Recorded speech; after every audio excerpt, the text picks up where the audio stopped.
අමතරව සාමාන්‍යයෙන් තියෙන LC තියෙනවා, චෙක් රිටර්න් තියෙනවා, කට වචනෙට දීපුවට ඒ කාලේ ඉතින් අවුරුද්දකට වගේ ඇතුළත අනිවාර්යෙන් නඩු දාන්න ඕනේ. ලිඛිත කිවිසුම් වලට අවුරුදු 6යි. රනින් account එකක් වුණා නම් ඒ රනින් account එක උනත් පළවෙනි invoice එකෙන් invoice එක ගෙවනකොට ඒ විදිහට ඒක ඉස්සෙල්ලා මම කිව්වේ invoice එක තියෙන්න ඕනේ, delivery ටික තියෙන්න ඕනේ. ඊට පස්සේ ඒකේ තියෙන හිඟයක් තියෙනවා නම් අලුත් invoice එකට අර හිඟේ ගේන්න ඕනේ ඉස්සරහට. තේරෙනවද මහත්තයා? මං කියන එක තේරෙනව නේද? ඒ කියන්නේ ලොකුයින් අපි ලක්ෂ 25ක invoice එකක් දාලා ලක්ෂ 20යි එයා ගෙවලා තියෙන්නේ. තව ලක්ෂ 5ක් හිඟයක් තියෙනවා. දැන් අලුත් invoice එක මෙයා එනවා ලක්ෂ 45ක් ගන්න. බඩු. අරගේ 5ක් විතරුයි. එතකොට මේ අලුත් invoice එකට දාන්න ඕනේ අර අහවල් invoice එකේ හිඟ 5 කියලා මේකට එක්කව කරලා මේ 50කට අලුත් invoice එක දෙන්න ඕනේ. නැත්තම් වෙන්නේ අර 5 අය කරගන්න බැරුව යනවා මේ අලුත් එක දුන්නාට පස්සේ. මොකද උසාවියේදී කියනවා ඒගොල්ලෝ ඇවිල්ලා මෙච්චර පොළු දීපු මිනිහෙකුට ඇයි ඔය ආපහු දුන්නේ? එහෙම අහලා තියෙනව නේද ඔයගොල්ලෝ? ඈ? පස්සේ ගනුදෙනුවක් කළාට පස්සේ ඉස්සෙල්ලා පොළු තියලා තියෙනවා නම් මේ විශ්වාසය තහවුරු වෙන්න ඒ කියන්නේ මේ උසාවියේ මහේස්ත්‍රා පොලිස් උසාවියේදී යන්නේ අපේ තියෙන විශ්වාසෙටනේ ගොඩක් ගනුදෙනු යන්නේ මේ මේදී. ලියවිලි වලටම නෙමෙයිනේ. ඒතර අරයා කියන එච්චර පොල්ල දීපු මිනිහෙක් මේ ගිය මාසේ මෙච්චර තියලා තියෙනවා, අවුරුදු 2කට කලින් මෙච්චර තියලා තියෙනවා. එහෙමනේ කියන්නේ කතාව. එතකොට අපි ආයි තව දෙනවා නම් එක්ක අපිට පිස්සු. එහෙමනේ නඩුකාරයා හිතන්නේ. එක්ක අපි කියන්නේ බොරු. ඉතින් එතෙන්දී අපි ඒ අර පරණ පොල්ල ඉස්සරහට ගේන්න ඕනේ. ඉන්වොයිස් එකට.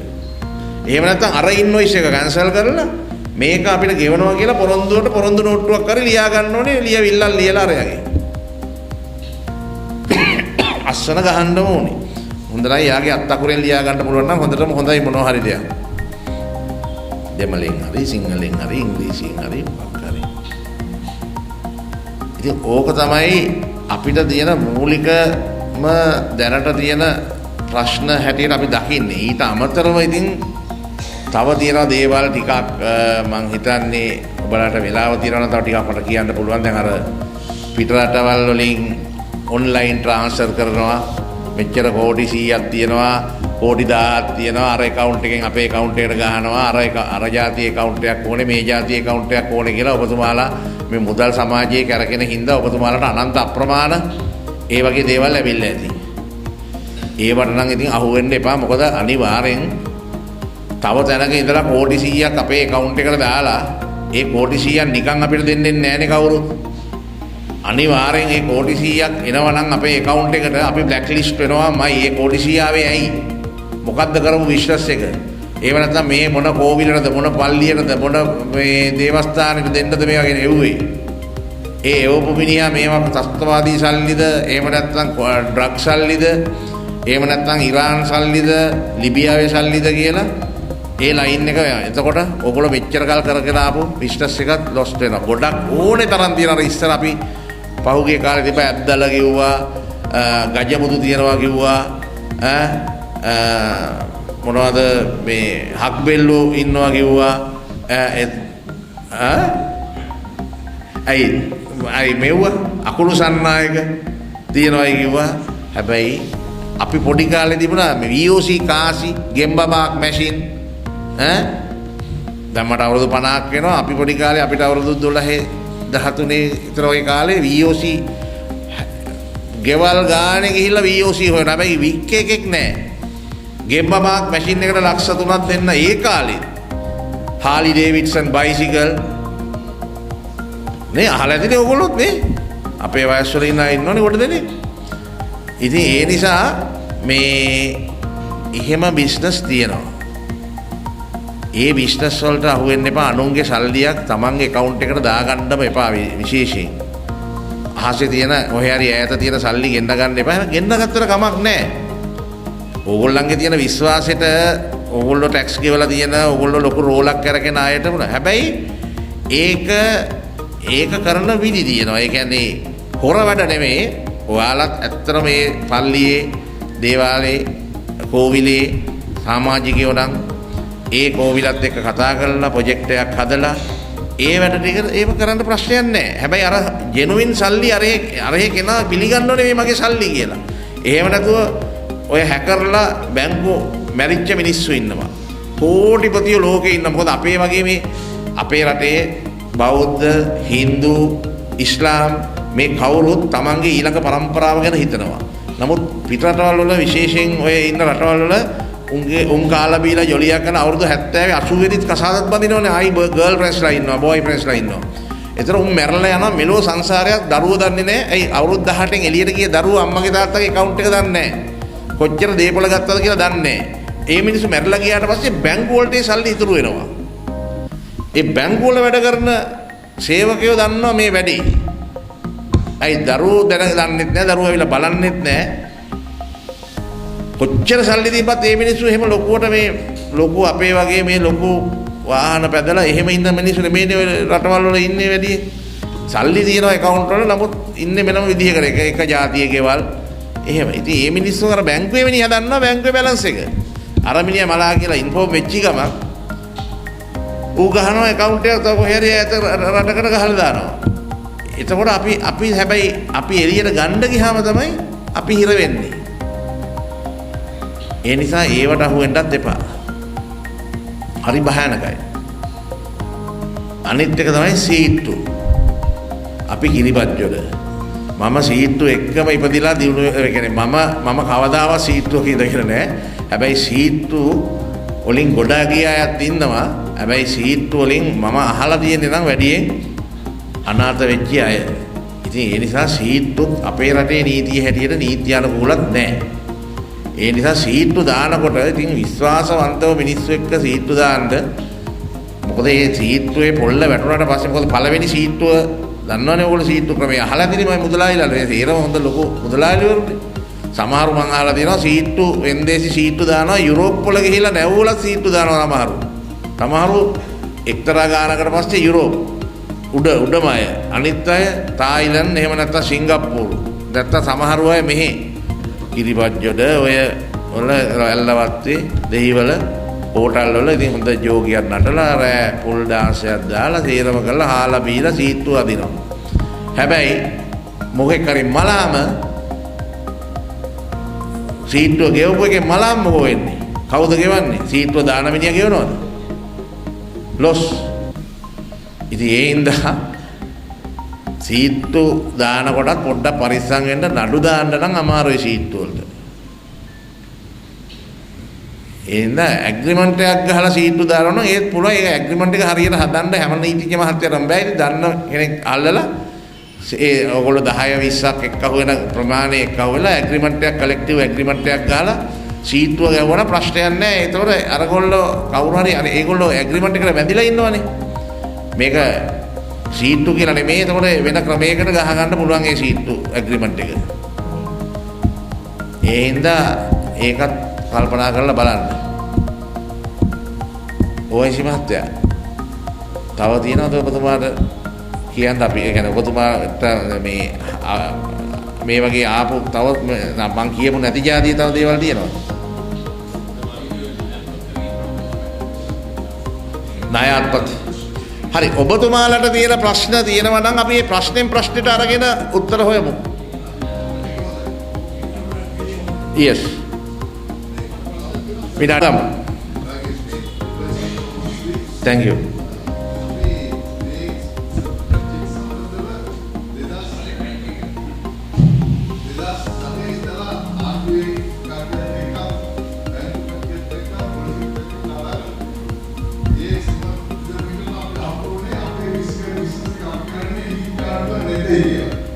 ඒ කියන්නේ සාමාන්‍යයෙන් අපි විල්ලාක ඉෂුව කරනවා. ඒකේ අස්ල ගන්න කවුද? ටික ටික අරගෙන. ඉතින් මේ ඉන්වොයිස් එකත් අපි ඔරිජිනල් විල්ලාක කරේ සාමාන්‍යයෙන් ඉන්වොයිස් එක තමයි ඩුප්ලිකේට් එක තමයි දෙන්නේ. ඉතින් ඒක එහෙම වුණාම මේ අපිට අරිජිනල් එකේ මේ ඉන්වොයිස් එක තමයි චෙක් එක ගන්නකොට ඔන් ඩේට් ගන්න. ඔන් ඩේට් කරලා තමයි ඒක මේ සිවිල් නම්බර ක්‍රිමිනල් එකේ එළියන බ්ලොක් එකේ කියනවා. අපිට එහෙම තත්ත්වයක් නැහැ. අපි සාමාන්‍යයෙන් බිස්නස් කරන්නේ ලක්ෂ ගණන් දෙනවා, ලක්ෂ 50 100ක් දෙනවා. ලක්ෂ 50 දෙනවා, ලක්ෂ 100 දෙනවා. කතා කරලා තමයි. ඒක අපි කිසිම ඇග්‍රීමන්ට් එකක් කොහොමද කරන්නේ නැහැ. එහෙම තමයි අපි කිසිත් කියන්නේ. ඔතන දිවිය විශ්ේෂණම ලීගලි හරි. ඒ ප්‍රොසීජර් එක අපි වෙන්නේ නැහැ. නමුත් අපි හැමදාම කියන්නේ පොලිසියට අනුරට මේ නන්දුතු බාරට කිව්වේ අපිට මේක කරන්න ඕනයි සාහනක් දෙන්න කියලා කිව්වේ. අපි සාමාන්‍ය පිටරටවල ගත්තා ඉන්දියාව, සිංගප්පූරු, ඕස්ට්‍රේලියාව ඒ වගේ රටවල චෙක් එකක් මොන කරේ නැත්තම් දවස් 3කින් ඒකට දානවා. ඒ කොහොමද ආණ්ඩුව පොලිසිය අරන් දෙන්න බලන්නේ. ආණ්ඩුව කියන්නේ පොලිසිය. චෙක් එකක් විතර නෙමෙයි. ටෙලිෆෝන් බිල ගෙව්වේ නැත්නම් එයාත් ක්‍රිප් එකට යනවා. ඒ වගේ තත්ත්වය තමයි නීතිය හදලා තියෙන්නේ. ඒ අපි නීතිය කොන්ස්ටිටියුෂන් එකේ කියන්නේ ඒ රටවල ඒ වගේ කොන්ස්ටිටියුෂන් එකක් තියෙනවා. ඉතින් ඒ අපිට මේ අපේ මේ පොලිස්පතිතුමා අන්තිම මේ තමන්ගේ මේ ඩියුටි බාර ගන්නකොට කියන්නේ මහජනවයි අපේ පොළයි සේරම ආරක්ෂා කරන එකයි පරම යුතුයම කියනවා. එහෙනම් කියලා පුතන්නේ. ඒකට අපේ තේරුම අපේ සල්ලි නෑ හැබැයි මහත්තයා මෙහෙමයි. දැන් මං කියන්නම්කො කතාව දැන් අපි කිව්වනේ පෝස්ට් ඩේටඩ් චෙක් ඉෂුව එකක් නෑ. ප්‍රශ්න කියනවා අපි මේ ප්‍රශ්නේ කියන්නේ පොදුවේ පත්තරය දාලා කියන්න බෑනේ පෝස්ට් ඩේටඩ් දෙන්න එපා ගන්න එපා කියලා. එහෙනම් ඉතින් රටේ විශ්වාස නවදින්න වෙනවා. එහෙම නෙමෙයි කතාව. ඒකනේ මං කිව්වේ ඉන්වොයිස් එකට චෙක් එක ටැලි කරන්න ඕනේ කියලා. ඉන්වොයිස් එකට චෙක් එක ටැලි කරන්න ඔන්න ඇප්‍රූවල් ලියන්න. හැබැයි චෙක් එකේ ඔන්න ඇප්‍රූවල් යට ගහලා සීල් එක ගහලා දෙන්න හිස්කොලේ දෙන්න එපා. සීල් එකට වියදම් යන්නේ නැහනේ. ඔන්න ඇප්‍රූවල් බිලට සීල් එක ගහලා ගන්න ඩෙලිවරි නෝට් එක ගන්න. චෙක් එක ගන්න. මාස 6කින් හරි මේ බිලට ටැලි කරන්න. බිලට ටැලි කරන්න. ඒකයි මෙතන තියෙන ප්‍රශ්නේ. ඔයගොල්ලෝ බිලට ටැලි කරන්නේ නැහැ. මම මොකද යෝජනා කරන්නේ මෙහෙමයි. අපි සාමාන්‍ය බිස්නස් එකේ අපේ ට්‍රේඩර්ස් කියන්නේ බයින් සෙල් තමයි ඒ වෙලාවේ මම යෝජනා කරනවා මේ මහජනක ආරක්ෂා කරන්න. මහජනක ආරක්ෂා කරන නීති පද්ධතිය වෙනසක් කරනවා මේක මෙහෙම කියන්නකො. මෙතුමා ඇවිල්ලා පිටකොටුවේ OIC මහත්තයා. තව ටික කාලෙකින් ASP ඇඳලා යයි. මම හරි හොඳ නෑ නේද මේ වගේ මිනිහෙක් තියාගන්න බෑ. එයාට හොඳ නෑ. ඕගොල්ලෝ තියාගන්න ඕනේ. නේද? ඉතින් දැන් මම නීතිඥ සංගමයේ නියෝජනය කරගෙන අපි ඉන්නවා. හැබැයි අපි පුද්ගලික නීතිඥයෝනේ. නීතිපතිටත් බෑ රටේ නීති වෙනස් කරන්න. රටේ නීති වෙනස් කරන්න ඕනේ ඔබතුමාලා ව්‍යාපාරික සංගම් මගින් රටේ මුදල් ඇමති එක්ක කතා කරලා මහ බැංකුවත් එක්ක අරගෙන ඒ වගේ සම්බන්ධීකරණයක් කරන්න අපිට පුළුවන්. නීතිඥ සංගමයක් මැදිහත් වෙලා අපිට ඒ වගේ කතිකාවතක් ජෙනරේට් කරන්න පුළුවන්. හැබැයි ඒක මෙහෙමයි මම මේ ඔබතුමාට කියන්නේ ඒක මේ අද හෙට බෑ. ඒක මේ තව මාස 3කින් වෙන්න පුළුවන්. මේ කතා හේරම ඇදිලා ගිහිල්ලා මාස 6කින් විතර එක ටේබල් එකකට එයි. මාස 3කින් කියන්නකො එක ටේබල් එකකට ඇවිල්ලා ටේබල් එකේ කතා කරයි. ඔය ටේබල් එකේ කතා කරපු එක කවුරු හරි මාර්ගයකින් ඉස්සරහට රටේ නීති වෙනස් වෙන්න යන්න බෑ කොහේ හරි දැනකට. එතකොට දැන් මම කියන්නේ නම් දැන් මේ දවස්වල මම ඔය ටීවී එක බලනකොට නිවුස් බලනකොට දකිනවා ඕගොල්ලන්ගේ ප්‍රශ්න රටේ අලුත් ජනාධිපතිතුමාට අට්ටක් ගාලා අරක් කරන්න මේක කරන්න කියලා කෝල් කරලා කියනවා මම අහලා තියෙනවා. ෆුල් ට්‍රයි එකක් දෙන්න මේ ට්‍රේඩර්ස්ලා ටික දැන් 4 වෙනි හරස් වීදිය කියන්නේ මේ රටේ තොග පාලනය කරන තැන. හෙට්ටි වීදිය කියන්නේ කොච්චර එළියේ රත්තරන් කඩ දැම්මත් ගොඩක් රත්තරන් බිස්නස් යන්නේ මෙහි. අනික එයානේ මෙතන මේකත් මාළු කඩේ වෙනස් කරලා රත්තරන් සූක් එක හැදුවේ.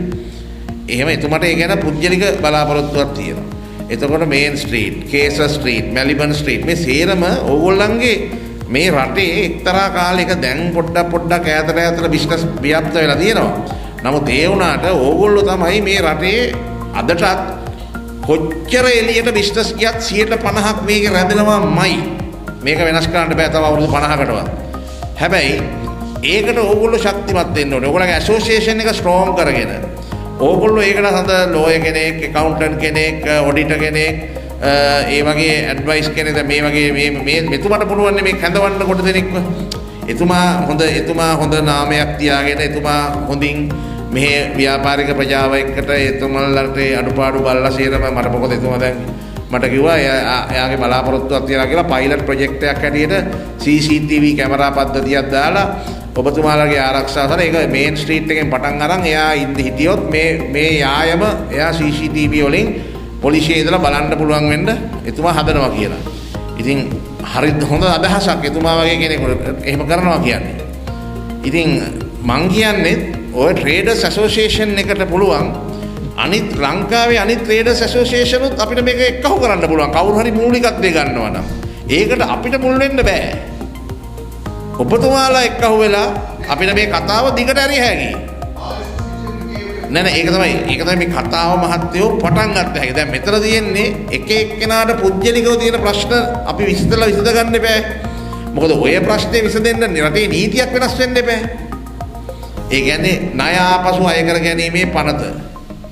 අර 25 වගන්තියෙන් චෙක් වලට නඩු දාන්න පුළුවන් වගේ කලා වගේ පුජ්‍යලිකව ඕගොල්ලන්ට මේ සිදු කරන ගනුදෙනුවක් සඳහා තව මාස 6ක දිනයක් දාලා චෙක් එකක් ගන්න. ඒවා වළංගුයි කියලා නීතිය හදන්න ඕනේ. නැත්නම් account එකේ සල්ලි නැහැනේ මාස 6ක දිනයක් දාලා දෙන්නේ අනාගතයේ account එකට සල්ලි දාන බලාපොරොත්තු වෙන්නේ. ඒ මිනිහාගේ business loss වෙන්න පුළුවන්. මොකද මේකේ බලන්නේ අද දවසේ මම ලියන චෙක් එකට මම චෙක් එක මාස 6ක දිනයක් දානකොට මම පොල්ල තියන්න අද හිතන්නේ නැහැ. චේතනාවනේ ඉන්ටෙන්ෂන් එක බලන්නේ. එතරම් මෙතන ඉෂුව එක තියෙන්නේ. Taman මේ ගනුදෙනුවට පොල්ලක් තියනවද නැද්ද කියන එක අද හිතන්නේ නැහැ. අද කෝටි 5ක් ලියනවා. ඇත්තටම අද කෝටි 5ක් 10ක් දෙන්න මං ගාව සල්ලිත් තියෙනවා. හැබැයි මාස 6ක දිනයක් දාලා තියෙන්නේ. මාස 6ක් වෙනකොට මගේ වයිෆ්ට කැන්සර් එකක් හැදෙන්න පුළුවන්. අපේ තාත්තට කැන්සර් එකක් හැදෙන්න, අම්මට කැන්සර් එකක් හැදෙන්න, මට කැන්සර් එකක් හැදෙන්න, මගේ බිස්නස් එක ලොස් වෙන්න. මේ වගේ කොරෝනා එන්න. ඒ වගේ ඉෂුව එකක් ඇවිල්ලා අර දිනේට සල්ලි ගෙවා ගන්න බැරි වෙනවා. එතකොට මේ දවසේ මට සල්ලි තිබුණා. නමුත් අර දවසේ සල්ලි නැහැ. එතකොට අර දවසට ගෙවන දවස වෙනකොට මගේ හිතේ මේ මිනිහට පොල්ලක් තියන්න හිතේ නැහැ. හිතේ තිබුණේ. ඒක තමයි එහෙම නේද මහත්තයා? ඉතින් එතකොට post dated check දැම්මොත් ඉන්වොයිස් එක දාලා post dated check එක දිනනවා නම් ඒක කිසිම අවුලක් නැහැ කියලා මේ වගන්තිය දාන්න පුළුවන්. දැන් අපි කතා කරලා හැකියාවෙන් දක්ෂතාවෙන් උසාවියේ ඔයාගේ ඉන්වොයිස් එක හරිනම් චෙක් එක හරිනම් දෙක ටැලි වෙනවා නම් ඒක අය කරගන්න පුළුවන්. නමුත් ඔබතුමා කියන්නේ හොඳ දෙයක්. රටේ ව්‍යාපාර ඉස්සරහට යන්න හොඳ දෙයක්. ඔබතුමාලගේ මේ තියෙන බසාර එක ශක්තිමත් කරන්න හොඳ දෙයක්.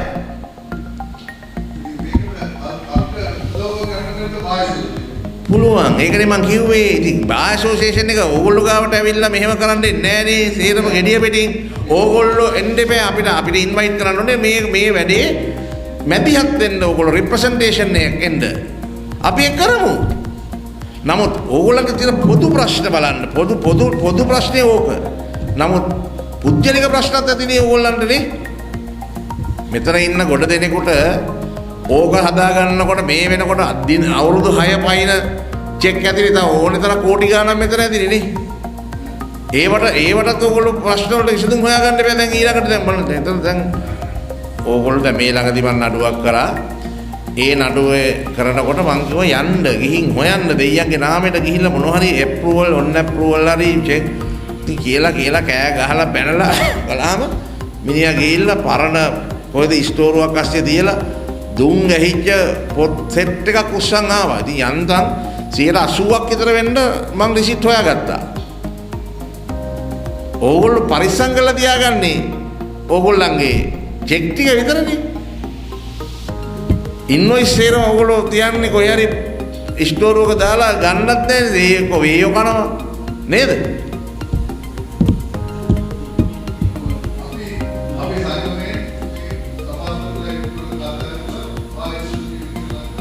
අනිවාර්යෙන් එන්න. මම ඒකට මැදිහත් වෙනවා. අනිවාර්යෙන් එන්න.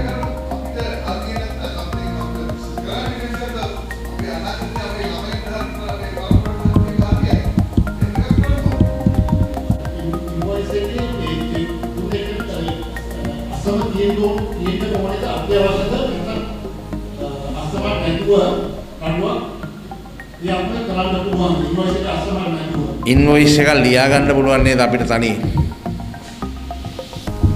බිස්නස් එකක් දෙන්නෙක් හරි 3-4 දෙනෙක් එක්ක අහුවෙලා කරන බිස්නස් එකක් නිකන් අර මිනිහා කිව්වොත් නෑ මට ඉන්වොයිස් එකක් දුන්නේ නෑ කියලා මොකද වෙන්නේ? ඇයි ඉන්වොයිස් එකේ මේ ඉන්වොයිස් එක දැන් මෙහෙමනේ අර මං කිව්වේ අර සිමෙන්ති කතාව මෙතන ඉන්වොයිස් දානවා හරිද? එතන ඉන්වොයිස් එක කවුරු හරි දාන්නේ ටෙලිෆෝන් එක අන්තිමට බිස්නස් ෆිට වෙනකොට ටෙලිෆෝන් එකෙන් ඕඩර් එක දෙනවා. හැබැයි ඩෙලිවර් කරන්න ඉස්සෙල්ලා කවුරු හරි මේක අස්සම් කරන්න ඕනේ.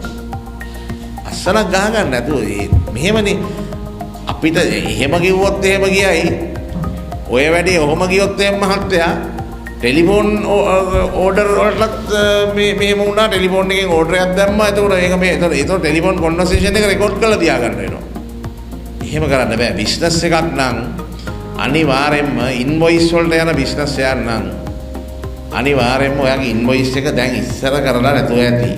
මං කියන්නේ අපි මේ කතා කරාට පස්සේවත් ඒ ගැන යම්කිසි ක්‍රමවේදයක් ඕගොල්ලෝ හදාගන්න ඕනේ. හැබැයි දැනට එහෙම අස්සම් කරලා නැති ඒවයි අරගෙන අර චෙක් වලට දැන් මේ වගේ මේ සුළුවෙන් අපිට මෙහෙම කතා කරන්න බෑ. නමුත් ඔයාගේ ඉන්වොයිස් ටික අරගෙන නැත්නම් ඔන් අප්‍රූවල් ටික අරගෙන ඔයා ගාව තියෙන චෙක් ටික අරගෙන එහෙම නැත්නම් රනින් account එකේ අරගෙන දැන් ඔයාගේ පොත්ත ලෙජර් වල තියෙන රනින් account එක යනවනේ. ඒකේ බිස්නස් වෙච්ච පැටර්න් එක බලලා මෙන්න මේ විදිහට තමයි යාට බිස්නස් උනේ. එයා එක්ක කොච්චර කරපු බිස්නස් වොලියුම් එක බලලා ඒව අපිට ඔප්පු කරගන්න පුළුවන්.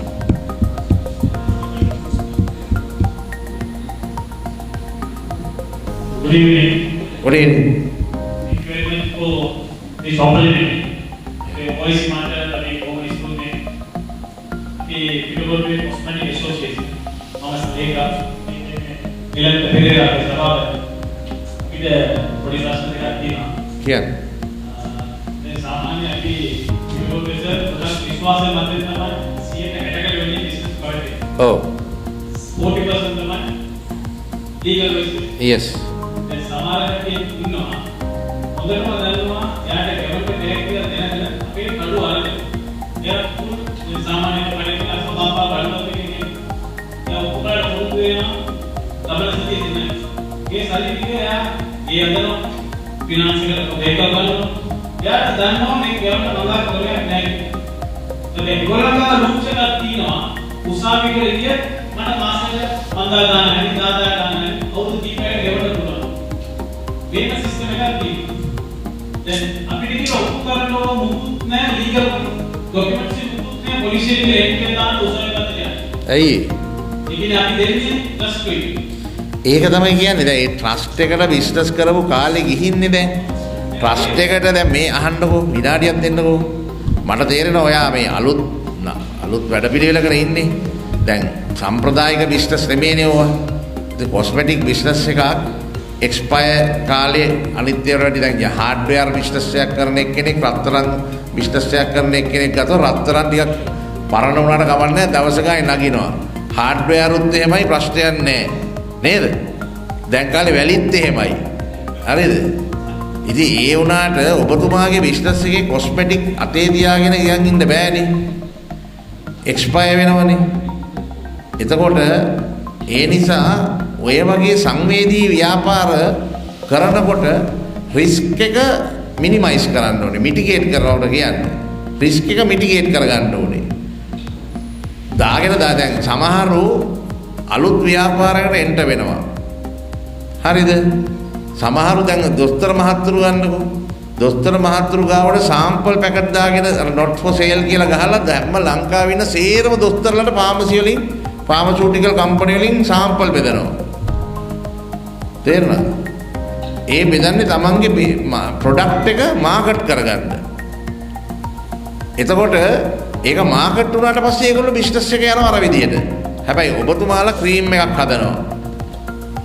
එහෙම නැත්නම් ඔබතුමාලා ෂැම්පූ එකක් ඕගොල්ලෝ ලෝකල් ප්‍රොඩක්ෂන් එකක් දානවා. එහෙම නැත්නම් අන්බ්‍රෑන්ඩඩ් ෂැම්පූ එකක් ගෙනල්ලා ඉවරලා ඒක ෂැම්පූ එක ඕගොල්ලෝ බ්‍රෑන්ඩ් එකක් ගහලා දෙනවා. ඔය සේරම ඕගොල්ලෝ මේ අපේ ඖෂධ නියාමන අධිකාරියේ කොන්ට්‍රෝලින් බොඩි එකේ සේරම අරගන්නවා. ඒ කිසි අවුලක් නැහැ. ගන්න බැරි ඒවටත් ගන්න ක්‍රම ඔයගොල්ලෝ දන්නවනේ. නේ? සුදු වෙන්න ගාන ක්‍රීම් එකේ 60ක් විතර තියෙනවා රසදිය සමහර ඒවා. මූණේ කැන්සර් හැදෙනවා ටික කාලයක් යනකොට. ගෑනු රෝස පාට වෙනවා. හැබැයි ඒ රෝස පාට වෙන්නේ සුදු වෙලා නෙමෙයි. ඇඩ්‍රස් නැති වෙලා සිංහලෙන් කියනවනම්. හරිද? ඉතින් ඒ වුණාට ඕගොල්ලෝ ඒක කරගන්නනේ වැඩේ. අපි සල්ලි ගැන කතා කරමුකෝ. සල්ලි ගැන කතා කරනකොට අනිවාර්යයෙන්ම ඕගොල්ලෝ මේ කට වචනෙත් නම් කොස්මෙටික් බිස්නස් කරන්න එපා. මට කියන්න තියෙන්නේ ඒකයි. මොකද හේතුව කොස්මෙටික් බිස්නස් එක දැන් අනිත් බඩු වගේ අපිට ගිහිල්ලා රේට් කරන්නත් බෑනේ. කරන්න පුළුවන්. අරගෙන කොහෙ තියාගෙන මොනව කරන්නද? ආපවර විකුණන්නේ. ඒ නිසා දැන් ඔය ට්‍රස්ට් බිස්නස් එක කියන්නේ දැන් කොස්මෙටික් බිස්නස් එකේදී ඕගොල්ලෝ මහා පරිමාණයෙන් මිලියන් ගණන් වල ව්‍යාපාර කරලා ඕගොල්ලෝ අවුට් ස්ටේෂන් වලට දෙනවා. නමුත් ඕගොල්ලෝ හිතන්න ඕගොල්ලෝ ෆාමසි එකකට එහෙම නැත්නම් කඩේකට දාන ඕගොල්ලන්ගේ මාකටිං නෙට්වර්ක් එක ගැන හිතන්නකෝ. ඕගොල්ලන්ගේ සේල් නෙට්වර්ක් එක. සේල් නෙට්වර්ක් එකේ කඩ 500ක් විතර තියෙනවා. දැන් මේ අනිත් ඔය රත්තරන් කරන මහත්තුරු වගේ, හાર્ඩ්වෙයාර් කරන මහත්තුරු වගේ, පළතුරු කරන මහත්තුරු වගේ නෙමෙයි. ඕගොල්ලෝ රුපියල් 1000 10000 5000 25000 50000 ලක්ෂය 2 3 5 1 මිලියන් විතර වෙන්නේ බොහොම කීප දෙනෙක්ගේ කඩේක. හැබැයි කඩ 500ක් 5000ක් තියෙනත් පුළුවන් රටේ නෙට්වර්ක් එක. එතකොට පුංචි වල නඩු දාන්න ගියාම අද නඩුත් ඇවිල්ලා සමත මණ්ඩලයට යන්නේ. අයි ලක්ෂ 5ට වැඩි වෙන්න එපා. නඩුවක් යන්නේ සමත මණ්ඩලයට ගිහිල්ලා තමයි නඩුව යන්න වෙන්නේ. ඉතින් ඒ නිසා අර පොඩි ගණන් යනකොට ඉන්වොයිස් එකක් යන්න ක්‍රෙඩිට් ලිමිට් එක ප්‍රශ්නයක් නැහැ. දින 45 වෙන්න පුළුවන්. දින 30 වෙන්න පුළුවන්. දින 15 වෙන්න පුළුවන්. නැත්නම් ඕගොල්ලෝ ඊළඟ ටර්න් එක එනකොට ඒ ටර්න් එකට ගෙවලා වෙන්න පුළුවන්. ඒ මොක කළත් තුන්ඩුවක් තියාගන්න. තුන්ඩුවක් කියන්නේ මොනවා හරි ඉන්වොයිස් එකක් නම් ඔයාගේ බිස්නස් එකට තියාගන්න ඕනේ. දැන් මට ඉන්නේ ප්‍රශ්න කියන චෙක්ස් ඉන්නේ දැන් පවතින රීඩර් කියලා තියෙන චෙක්ස් වලට හැමෝම ලක්ෂ 50 වගේ කියන චෙක්ස් තියෙනවා. නමුත් මේක ධර්මවේදයක් නැහැ. ඒ විද්‍යාවේ ඉස්කියු දෙනාම මේ දෙන්නා ඒ දුනාය අය කරගෙන එතකොට ඔබතුමා සතුව යම් ධර්මවේදයක් තිබෙනවා නම් දෙනාවින ඒ අවශ්‍යතාවය ඉක්මනට හැකිනා නෑ මෙහෙමයි නිරන්තර මෙහෙමයි රස්නේ මට මෙතන ඇවිල්ලා මංගාවට මේ නඩුව අරන් එන්න කියලා කියන්න නෙවෙයි මම මෙතෙන්ට ආවේ මං පැහැදිලිවම මං ආවේ අපේ OIC මහත්තයාගේ ඉල්ලීම පස්සේ මං ඔබතුමා මෙතන එනවයි කියලා ඔබතුමා මාව අඳුරවලා වුණත් මම දන්නේ නෑ ඔබතුමා මෙතන එනවයි කියලා ඇත්තටම තියෙන ප්‍රශ්නේ ඔය හැමෝටම ලෝයර්ස්ලා ඉන්නවනේ. ගොඩ දෙනෙකුට ලෝයර්ස්ලා ඉන්නවා. ඒ මහත්තුරු එක්ක මේ වැඩ ටික කරගන්න පුළුවන්. අපි ගාවට ආවොත් අපිට කරන්න පුළුවන්. ඒක මට මෙතනදී මේ ස්ටේජ් එකට එලා මේ රෙදි අදගෙන මේ කියන්න බෑ. ඒක ඕගොල්ලෝ තේරුම් ගන්න ඕනේ. දැන් තමන් දැන් උදාහරණයක් හැටියට ඔබතුමාටම උදාහරණයක් කියන්නකෝ ඩයනාගේ පුතාට ගාවතු ලක්ෂ 80ක චෙක් තිබ්බ මීගමුවේ ෂූ බිස්නස් එකක් කරලා. ඉතින් මම ඒක කතා කරනවා හැමදාම මේ මහේෂ් මහත්තයා මේ ඩයනා කියන්නේ ඩයනා ෂූ සෙන්ටර් අධිපතිතුමා අපේ ගිරිබත්ජල මාකොළ පැත්තේ ඉන්න මහත්තයෙක් හොඳ සාධාරණ මිනිහෙක් හොඳට ඉන්න හැබැයි යාගේ බෑනා නෑ පුතා මීගමුවේ පැත්තේ මේ ජෙන්ට්ස් ෂූස් කරන්නේ. ලක්ෂ 85ක චෙක් තියාගෙන මම එක අවුරුදු 2ක් කතා කළා. මේ අද ඊයේ නෙමෙයි දැන් අවුරුදු 5කට විතර ඉස්සෙල්ලා. අද කාලේ හැටියට කෝටි 4ක් විතර. ඉතින් තාත්තට උමනාවක් තිබ්බට පුතා මංගාවට එන්නේ නැතුව මම පුතා ගාවට කියලා චෙක් ටික ගන්නද නේද? ඉතින් ඒ නිසා ඔබතුමාලාට අවශ්‍යතාවයක් තියෙනවා නම් අපිට උදව් කරන්න පුළුවන්. ඒ කියන්නේ පොලිසිය මාර්ගයෙන් ඔයගොල්ලෝතුමාලා නඩුවක් දානවා නම් ඒත් අපිට උදව් කරන්න පුළුවන්. පොලිසිය නැතුව චෙක්ස් ආය කරගන්න ක්‍රමවේද තියෙනවා. ඉතින් ඒක පුජ්‍යලික පැමිණිල්ලක් කියන ක්‍රමවේදයක් තියෙනවා. පුජ්‍යලික පැමිණිල්ලක් මාර්ගයෙන් කළොත් හොඳයි. හැබැයි පොලිසියේ හයියට දැන් මෙතුමා මන් දන්නවා මෙතුමා බොහොම සූක්ෂම නිලධාරියෙක්. මෙතුමා නඩුවක් පරදින්න දාන්නෙත් නෑ, ලේසියෙන් නඩු දාන්නෙත් නෑ. දැම්මොත් ආයේ ඒ නඩුවෙන් කොට යන්නෙත් නෑ කවුරු. ඉතින් ඒ නිසා මේ වගේ මහත්යෙක් ඉන්න වෙලාවෙ ඉතින් අතේ චෙක් තියාගෙන ඉතුරු කරන් ඉන්න එපා. එයාලව නඩුව ධම්ම ගන්න ඔබතුමාලට පොලිසියත් එක්ක උසාවියේ පෙනී සිටින්න නීතිඥ මහත්වරුන්ට පුළුවන් තාමත්. ඉතින් ඒ වැඩේ කරලා පොලිසිය උසාවිය යන පොලිසියේ අපේ කෝට් සාජන් මහත්තයා එක්ක සාකච්ඡා කරලා එතුමාටත් ඒ ගැන උපදෙස් දීලා ඉතින් එහෙම කරන්න පුළුවන්. ඒකේ එච්චර බැරිකමක් නෑ. අපිට උදව් කරන්න පුළුවන්. මොකද මේ වෙලාවේ හැමෝම මග අරිනවා කොරෝනා කියලා, කොවිඩ් කියලා. හැබැයි එහෙම නෑ. දැන් කම්පැනි දැන් ඕගොල්ලෝ ගන්නකො ලීසින් කට්ටිය දැන් ඇතිනේ ලීසින් කට්ටියට මේ කී දෙනෙක් ඉන්නවද ලීසින් කට්ටියට මේ දැන් නිකන් මොරටෝරියම් අස්සම් කළාට කැපිටල් එකට ගෙවනවා නේ. නොමිලේ දීලා නෑනේ කවුරුත්. මේ බැංකු කීපයක් දුන්නාට. ඒ නිසා ඕගොල්ලොත් ඕගොල්ලන්ගේ චෙක් අය කරගන්න මේ ලබන ජූලි මාසයකම් කොරෝනා ඉන්ජෙක්ෂන් ගහලා සේරම මේ වෙනකන් ඉන්න එක. ට්‍රම්ප්ට කොරෝනා හැදුනායි කියලා ඇමරිකාව නවතුන්නේ නෑනේ නේ. ඇමරිකාව දුවනෝනේ.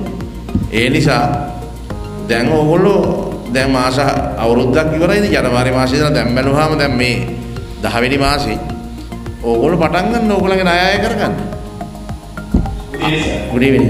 සමහර කට්ටිය නවුත් එකක් බිස්නස් කරලා ඒකදී අපි ලක්ෂදාය පාරක් චෙක් කරනවානේ. ඒගොල්ලන් පිටරට යනවා. සෙට් වන්න අවුරුදු අය තමයි විදේශ තියෙනවා. ඒගොල්ලන් අවුරුදු අය ඉස්සරහට ඒක නඩුව දාන්න බෑ.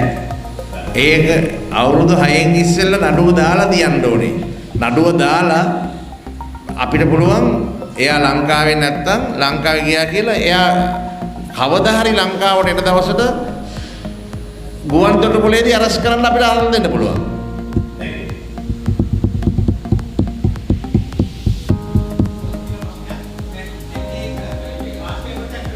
ඔව්.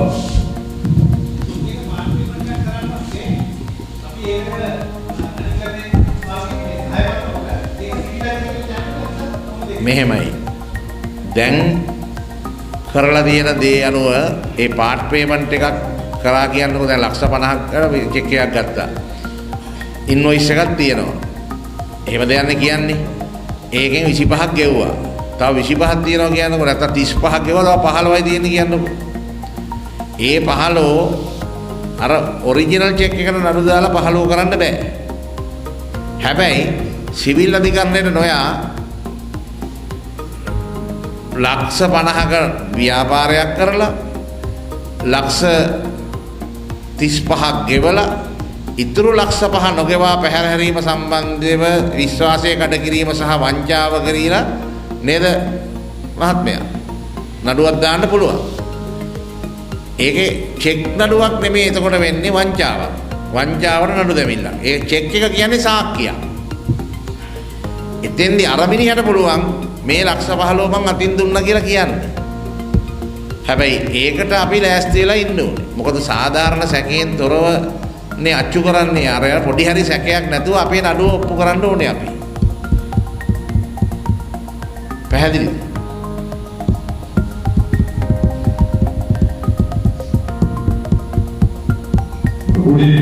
good evening.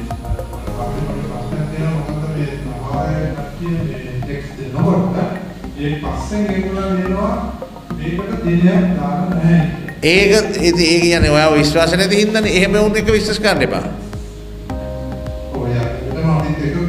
නෑ ඒක හරි දිගටම කරාට මෙතනින් එහාට නම් දිනයක් දාලා නැහැ කියලා දාන්න එපා. දිනයක් දාලා නැත්නම් වංචාවක්නේ ඔයා කරන්නේ.